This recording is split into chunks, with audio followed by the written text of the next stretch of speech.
I've always thought of time as a straight line, with each moment flowing into the next in an unbroken sequence. But that was before I discovered my peculiar ability, the gift, or perhaps curse, of seeing future events without any time limit. It started on a mundane Tuesday afternoon. I was sitting in my living room flipping through TV channels when a sudden jolt ran through my body. The room blurred and I saw an image of my phone ringing with my mother's name flashing on the screen. I blinked and the vision was gone. A chill ran down my spine as the phone started to ring. I glanced at the screen. It was my mother, just as I had seen. "Hello?" I answered, my voice shaky. "Hey, sweetie, just checking in. How are you?" she asked. I stammered through a response, but my mind was racing. Had I just seen the future? I brushed it off as a strange coincidence and continued with my day, but the experience lingered in the back of my mind. Over the next few days, the visions became more frequent.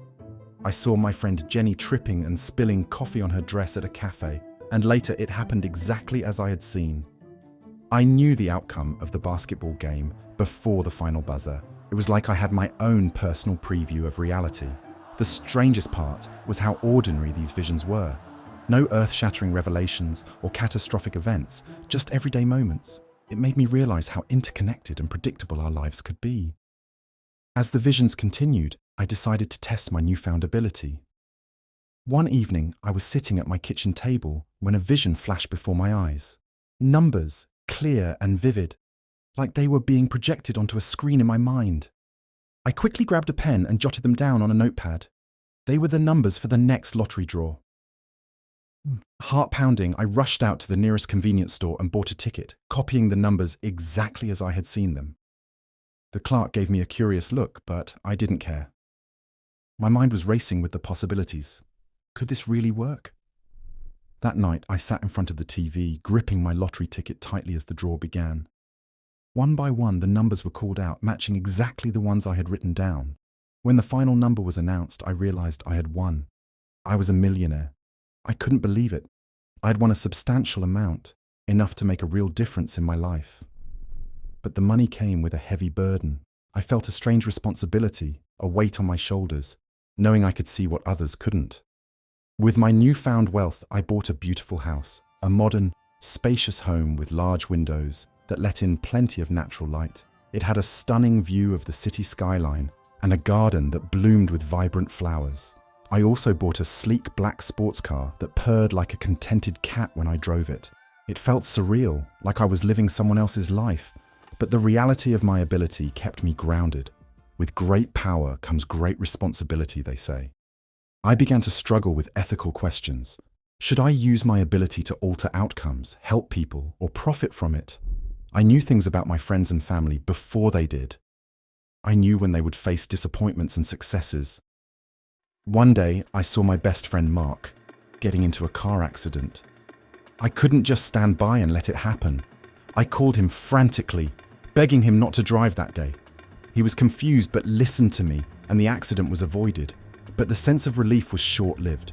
I realized that by changing events, I was meddling with fate. What if my interventions had unintended consequences? Over time, I learned to live with my ability, using it sparingly and carefully. I would occasionally help those I cared about, but I tried not to interfere too much. I couldn't predict how every action would ripple through time. I kept my secret from most people, only confiding in a few trusted friends who helped me stay grounded. The visions became a part of my life, something I accepted but didn't let define me. One day, a vision of a plane crash haunted me. It was vivid and horrifying, the kind of disaster that would make headlines. I had never seen anything so catastrophic before. My initial instinct was to warn the authorities, but how could I explain my knowledge without sounding insane? I was paralyzed by fear and indecision. Ultimately, I did what I could anonymously. I sent an email to the airline warning of potential technical issues without specifying my source. Whether they took it seriously, I never knew. But when the crash didn't happen, I felt a small sense of relief. Seeing the future, whether near or distant, changed my perspective on life. I realized how precious each moment is, and how our actions, big or small, shape the world around us. I learned to appreciate the unpredictability of life and the beauty of not knowing what comes next. In the end, My gift taught me to live more fully in the present and to cherish the now, even as I glimpsed the future. It was a paradox, but one I embraced with all its complexities. And so I continue my journey with a deeper understanding of the delicate dance between fate and free will. Thanks for watching. If you enjoyed the story, please like, comment, and subscribe. Don't forget to hit the bell icon so you never miss an update. See you next time.